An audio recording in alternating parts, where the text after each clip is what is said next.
கிராம ஊராட்சிகளில் வணிக உரிமம் பெறுவதை கட்டாயமாக்கும் நடவடிக்கையை தமிழக அரசு கைவிட வேண்டும் என பாட்டாளி மக்கள் கட்சித் தலைவர் அன்புமணி ராமதாஸ் வலியுறுத்தியுள்ளார்.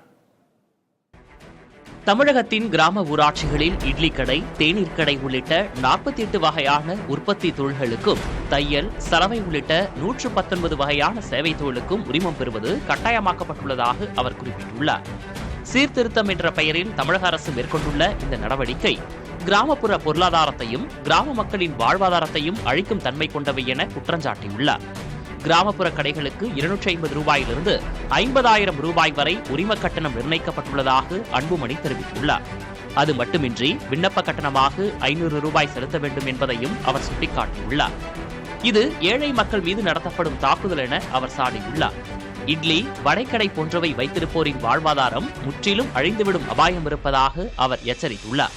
உரிமம் பெற்றவர்களை தேடி தேடி வரி வசூலிக்கும் நிலையும், மின் இணைப்பை வணிக இணைப்பாக மாற்றும் நிலையும் உருவாகும் என அன்புமணி ராமதாஸ் எச்சரித்துள்ளார்.